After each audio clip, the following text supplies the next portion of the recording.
इस घटना को 1 महीना हो गया था। ऋषभ और मेरे बीच सभी कुछ समान हो चला था। मैं अभी भी बाहर निकलकर लोगों का सामना करने से कतराती थी। मयंक के बारे में भी मुझे कोई जानकारी नहीं थी। अगस्त मास शुरू हो चुका था। बारिश का मौसम मुझे सबसे सुहावना लगता था। ऐसे ही एक खूबसूरत शाम ऋषभ को घर जल्दी आया देख मैं चौंक पड़ी। आज आप इतनी जल्दी? मैंने पूछा। हाँ, तैयार हो जाओ, कहीं घूमने चलते हैं, ऋषभ ने मुस्कुराकर कहा। लेकिन खुशी सो रही है। मैं बात को टालने की गरज से बोल रही थी, क्योंकि मैं बाहर जाना ही नहीं चाहती थी। मैंने मौसी को बोल दिया है, आज वे खुशी के साथ यहीं रुक जाएंगी, ऋषभ ने कहा। ठीक है, फिर मैं तैयार हो जाती हूँ। मैं ऋषभ को बिल्कुल नाराज़ नहीं करना चाहती थी। मेरी वजह से उन्होंने पहले ही काफ़ी कुछ सहा था। जब तक हम तैयार हुए, बारिश ने मौसम को और भी खुशगवार बना दिया था। मौसी आ गई थी। खुशी को उन्हें सौंप कर जब मैं बाहर निकली तो मेरी ओर देखते हुए इन्होंने एक प्यारी सी मुस्कान बिखेरी। फिर गाड़ी निकालने लगे। मैं भी गेट खोलकर इनकी मदद करने लगी। तभी अचानक मयंक के घर पर मेरी नज़र पड़ी। ऊपर बालकनी से वह मुझे ना जाने कब से निहारे जा रहा था। उस घटना के बाद मेरा और मयंक का पहली बार सामना हो रहा था। मेरा असहज हो जाना स्वाभाविक था। ऊपर देखते हुए मैं लड़खड़ा सी गई। तभी 2 मजबूत बाजुओं ने मुझे सहारा देकर थाम लिया। ये ऋषभ थे, जिन्होंने बड़ी ही अदा से मेरा हाथ थामकर मुझे कार में बैठाया। आसपास के घरों से भी कई जोड़ी निगाहों ने हमें तब तक कैद में रखा जब तक कि हम उनकी आंखों से ओझल नहीं हो गए। खूबसूरत आलीशान होटल के अंदर एक दूसरे का हाथ थामे हमने प्रवेश किया। अपनी खोई गरिमा को वापस पाकर मैं तो फूला नहीं समा रही थी। मन ही मन उस एक पल का शुक्रिया अदा कर रही थी जिस पल मैंने उनसे शादी के लिए हाँ की थी।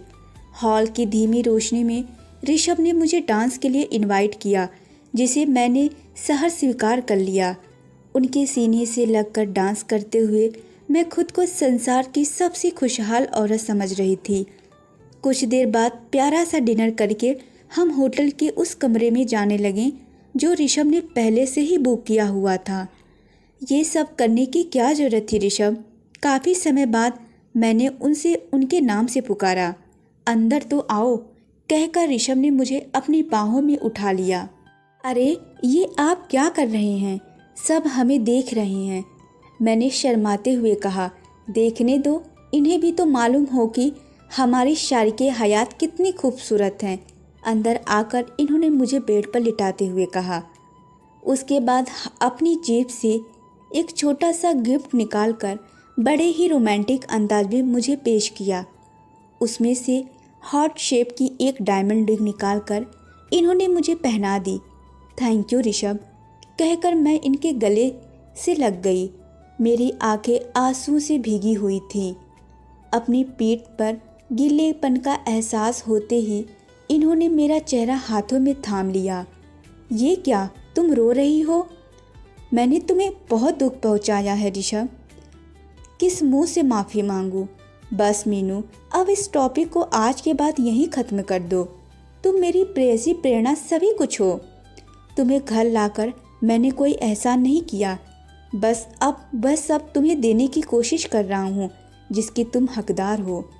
मेरी एक बात सुनो, जब तक तुम खुद को माफ़ नहीं कर देती, हर कोई तुम्हें गुनहगार बताता रहेगा। इसलिए प्लीज़ इस तकलीफ़ से बाहर आओ।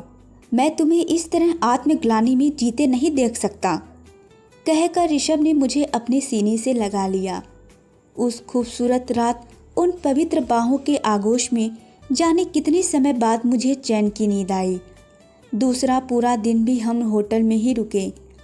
आज मुझे मयंक का शारीरिक आकर्षण ऋषभ के प्यार के आगे बौना नज़र आने लगा। मौसी से फ़ोन कर हम लगातार खुशी के संपर्क में भी बने रहे। घर आने के बाद हमारी ज़िंदगी बदल चुकी थी। अपनी उस गलती को नादानी समझकर मैं भी भुलाने लगी थी। ऋषभ के प्यार व विश्वास ने मेरे दिलो दिमाग में मजबूती से अपनी जड़ें जमा ली थी। एक दिन ऋषभ ने मुझे पार्लर की चाबी सौंपते हुए अपना काम दोबारा शुरू करने को कहा। मैं थोड़ी सोच में पड़ गई। एक तो महीनों से पार्लर बंद पड़ा था, दूसरे पार्लर आने वाली औरतों की निगाहों में तैरते प्रश्नों का सामना कैसे करूंगी, यह सोचकर मन बैठा जा रहा था। मगर ऋषभ ने मुझे अपने साथ का भरोसा दिया। उसी दिन काम वाली बाई के साथ जुटकर मैंने पार्लर साफ किया। कई कॉस्मेटिक जो एक्सपायर्ड हो गए थे उन्हें हटाकर हर चीज़ व्यवस्थित की। कुछ ज़रूरी सामान की लिस्ट बनाई। पार्लर खोले 2-3 दिन हो गए थे। उसका बोर्ड भी ऋषभ ने साफ करके फिर से लगा दिया था, परंतु एक भी क्लाइंट अभी तक नहीं आई थी। अपने सभी काम जल्दी से निपटा कर मैं पार्लर में बैठ जाती। किसी के आने का पूरा दिन बैठे बैठे इंतज़ार करती रहती। ऋषभ से मेरे मन की बेचैनी छिपी नहीं थी। एक दिन इन्होंने शाम के खाने पर अपने सहयोगी को पत्नी के साथ बुलवाए। लोग खाना खाकर बैठे। थोड़ी देर हंसी मजाक और मस्ती का दौर चला। बातों ही बातों में जब ऋषभ ने उन्हें बताया कि मेरी वाइफ बहुत टैलेंटेड व पार्लर चलाती है, तो उनके दोस्त की पत्नी ने मेरा पार्लर देखा और सराहा। अगले ही दिन वे अपनी एक फ्रेंड के साथ पार्लर आईं और काफ़ी काम कराया। मैं बहुत उत्साहित थी। उनके जाने के बाद बैठी ही थी कि कुछ दूर रहने वाली नैन्सी और ममता भी आ गई। नैन्सी बड़ी ही मुंहफट थी। मैंने हंसकर दोनों का स्वागत किया। नैन्सी को अपने बालों को अलग लुक देना था और ममता को वैक्सिंग करवानी थी। नैन्सी को अपने बालों की कटिंग बहुत पसंद आई। दोनों ही मेरे काम से खुश दिखीं। इस दौरान हमारे बीच कुछ फॉर्मल सी बातचीत भी हुई। एक दिन सुबह सुबह छुट्टी के दिन खुशी अभी सोकर नहीं उठी थी। ऋषभ वॉशरूम में थे कि तभी किसी ने बेल बजाई। यह सोचकर कि बाई आ गई होगी, मैंने दरवाज़ा खोला तो सामने मयंक को देखकर मैं अचकचा गई। मेरा मन कैसैला हो गया और चेहरे पर तनाव आ गया। भैया हैं क्या? मयंक धीरे से बोला और आंखों ही आंखों में मुझे कुछ समझाने की कोशिश करने लगा। उसकी आंखों के भाव समझ मुझे उससे नफरत हो आई। क्या अब भी मुझसे कुछ उम्मीद है? छी, ये अपने आप को समझता क्या है? बहुत कड़े शब्दों में कोई जवाब देना चाहती थी कि तभी ऋषभ ने पीछे से आवाज़ दी, आओ आओ मयंक, तुम्हारा ही इंतज़ार कर रहा था। जी भैया, आज्ञा कीजिए। शब्दों में शहद घुली मिठास लेकर वह बेशर्मों की तरह बोले जा रहा था। जान, मयंक के लिए कुछ लेकर आओ। मेरे हाथों को थाम ऋषभ ने मेरी परेशानी को चूमते हुए कहा। जी। ऋषभ की बात का आशय समझ मैं वहाँ से चली आई। मयंक, आपकी भाभी यानी हमारी बेगम साहिबा का जन्मदिन आ रहा है 12 सितंबर को, तो एक पार्टी प्लान करने की सोच रहा हूँ। जी भैया, बहुत अच्छा, मैं सारा इंतज़ाम कर दूँगा। मयंक को जैसे इसी मौके की तलाश थी। ऋषभ के बताए गार्डन में मयंक द्वारा वाकई बहुत खूबसूरत इंतजाम कर दिया गया। हालांकि इस बीच मयंक ने मुझे फिर से बहकाने का एक भी मौका नहीं छोड़ा। जब भी मेरे सामने अपनी जाहिल हरकतें करता और मैं उसे जवाब देने को आतुर होती, ना जाने कहाँ से ऋषभ हमारे बीच आ जाते। ऐसा लगता कि वे हमेशा मेरे पास ही हैं। लेकिन एक बात तो तय थी कि जिन गुणों या हरकतों पर पहले मैं रीझ उठती थी, अब उसी की उन्हीं हरकतों पर मुझे क्रोध आता था। शाम को ऋषभ के पसंदीदा ग्रे शेड गाउन को पहन जब उनका हाथ थाम कर मैंने गार्डन के हॉल में प्रवेश किया तो सभी ने तारीफ भरी नज़रों से तालियां बजाकर हमारा स्वागत किया। पिंक कलर की फ्रॉक में खुशी किसी परी से कम नहीं लग रही थी। केक कटने के बाद बजती तालियों के बीच सबसे पहले खुशी को मैंने केक खिलाया, फिर ऋषभ ने मुझे और मैंने ऋषभ को खिलाया।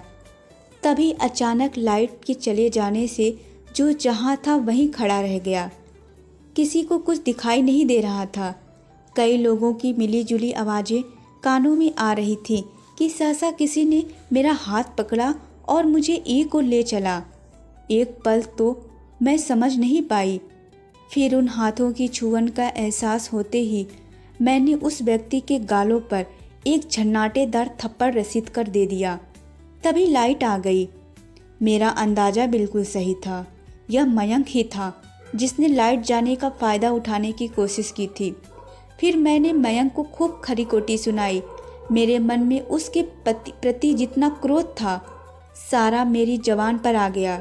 उसकी कारगुजारियों के बेपर्दा करते करते मैं स्वयं भी आत्मग्लानि से भावुक हो उठी। तभी किसी ने फिर पीछे से मेरा हाथ थाम लिया। हाँ, ये ऋषभ ही थे हमेशा की तरह। आगे ऋषभ ने कहा, दोस्तों, हकीकत से आप सभी अच्छी तरह से वाकिफ़ हैं। जो भी कुछ हो चुका है उसमें मैं अपनी पत्नी का दोष नहीं मानता। कई बार स्थितियां व निर्णय हमारे बस में नहीं रहते। मेरा मानना है कि मेरी पत्नी आज भी उतनी ही पवित्र है और आज मैं भी उसका उतना ही सम्मान करता हूँ जितना पहले करता था, बल्कि अब और ज़्यादा करता हूँ। वैसे भी कायदे से सज़ा उसे मिलनी चाहिए जो आज भी वही गलती दोहराने की कोशिश में लगा है। आप सभी देख चुके हैं, सच्चाई आपके सामने है। थप्पड़ खाने के बाद मयंक कुछ गुस्से और चिढ़ से मुझे घूरने लगा। तभी ऋषभ की साफ गोई देख मोहल्ले वाले भी हमारी पक्ष में बोलने लगे। बात बढ़ती देख मयंक के मम्मी पापा उसे वहाँ से लेकर चले गए। पार्टी में आए अचानक इस व्यवधान के लिए ऋषभ और मैंने मेहमानों से माफ़ी मांगी। फिर सभी ने उत्साहपूर्वक पूरा प्रोग्राम अटेंड किया। पार्टी में जो कुछ हुआ उससे मेरे खोए आत्मविश्वास को एक बार फिर लौटा दिया। ऋषभ के साथ ने मुझे एक साहस का संचार कर दिया। मयंक को बार बार बुलाकर उससे मेरा सामना कराना भी ऋषभ ने जानबूझकर कराया था, ताकि मैं समाज के सामने अपने अपराध बोध से मुक्त हो सकूं, क्योंकि वे मयंक को मुझसे बेहतर समझ पाए थे और जानते थे कि मुझसे मिलने पर वह दोबारा अपनी जलील हरकत अवश्य दोहराएगा। बहरहाल अब मैं बेधड़क बाहर जाने लगी थी। मेरी झिझक व संकोच दूर हो गया था। मयंक मुझे फिर दिखाई नहीं पड़ा। दूसरे पड़ोसियों से ही मालूम हुआ कि मयंक के मम्मी पापा अपना घर बेचकर कहीं और चले गए हैं। सुनकर मैंने राहत की सांस ली। उनके घर बदलने के 6-7 महीने बाद ही पता चला कि मयंक की शादी हो गई है। अब उड़ती उड़ती खबरें कभी कभार सुनने को मिलती हैं कि वह अपनी पत्नी को बहुत परेशान करता है। मैं खुद को धन्य समझती हूँ कि ऋषभ जैसा जीवन साथी मुझे मिला, जिसने मुझे मयंक के झूठे मोहपाश के दलदल से बचा लिया। तभी मेरी नज़र घड़ी पर गई तो मैं चौंक उठी कि खुशी के आने का वक्त हो गया है। घर का सारा काम जस का तस पड़ा था। खुशी को लेने जाने के लिए ताला लगाकर घर से निकली। रास्ते में ऋषभ को फ़ोन किया तो उन्होंने बताया कि उन्हें मालूम हो चुका है। वे भी शॉक हैं यह जानकर कि उनकी पत्नी ने आत्महत्या कर ली है। मैं पूजा के लिए वाकई बहुत दुखी थी, लेकिन मयंक जैसे अवसर परस्त व बदतमीज इंसान के लिए मेरे मन में कोई संवेदना नहीं थी।